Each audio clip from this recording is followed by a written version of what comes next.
Okay, you've mentioned this bacteriological thing regarding birth as the baby is born and he's being exposed to the germs living in his mother's anus. You mentioned it on your the cesarean, the book The Cesarean. And I wanted to ask you whether you feel it's possible to assume that perhaps the even earlier exposure to the secretions inside the birthing mother's birth canal, secretions from the cervix and from the vaginal walls, perhaps they also give the baby a kind of a protection, like exposure to probiotic liquids even before he's being born.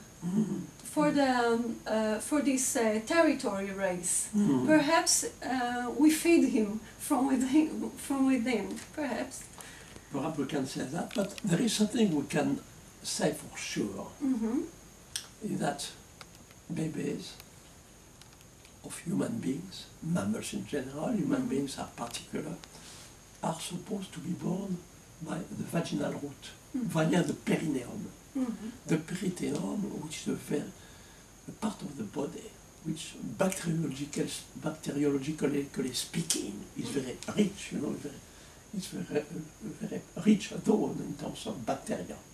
So we can say that when a baby is born vaginally, it's a sort of guarantee that the first microbes, perhaps the same for what microbe coming from the vagina itself, you know, but at least from the perineum. Yes. It's a sort of guarantee that the first microbes that will colonize the body of the baby, these first microbes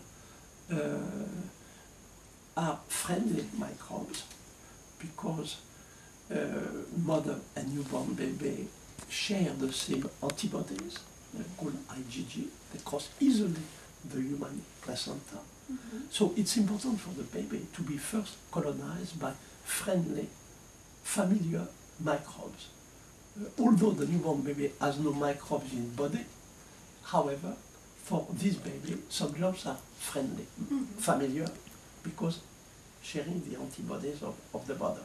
And we know from bacteriologists that when a place is germ-free, the first microbes that occupy the territory are becoming the rulers of the territory.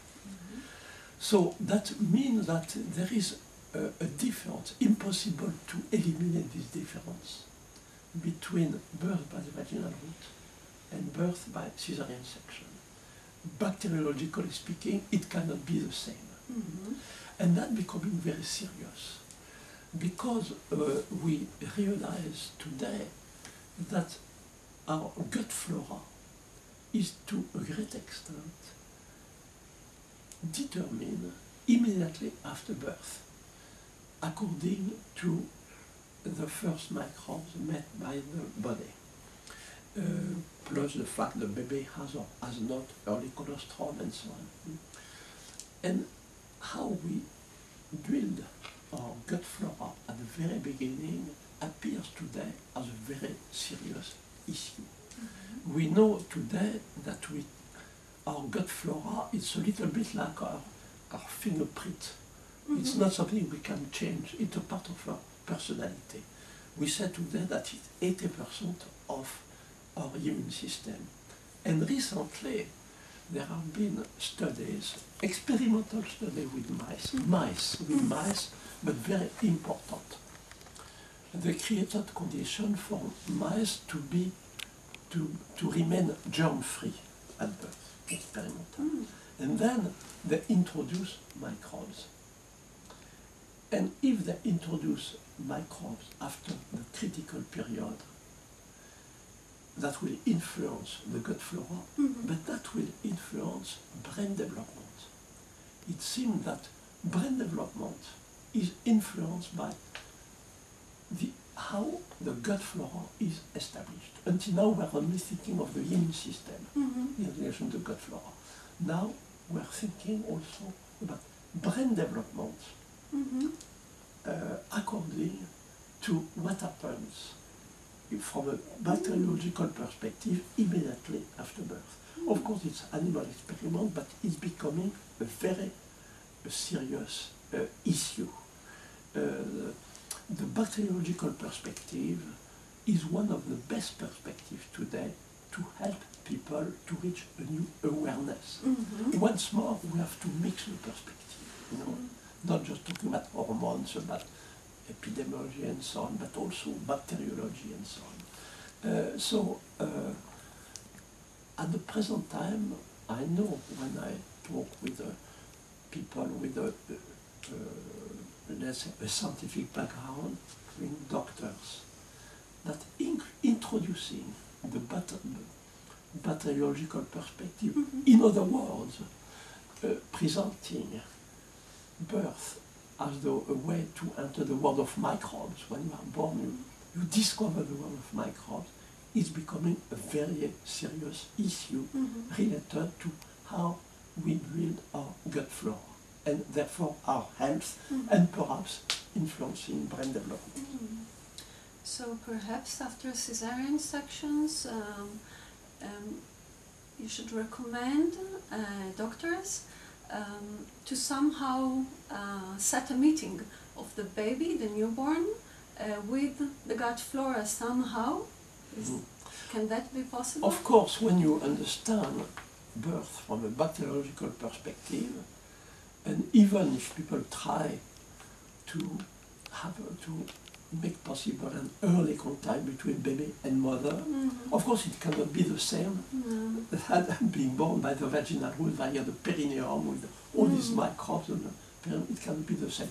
But you can try to minimize the differences. And one question is, what is theoretically the best person to replace the mother when baby is born by cesarean section? But theoretically, the best person, it would be a person who is living with the mother. So they have this, they are familiar with the same germs, they develop the same antibodies. So in general, when mother and father share the same place for living, when theoretically, when baby is born by cesarean section, the best person that the baby might meet would be baby's father, if mother and baby live together, of course. Yeah. So we're starting from that, we can raise many useful questions adapted to our time.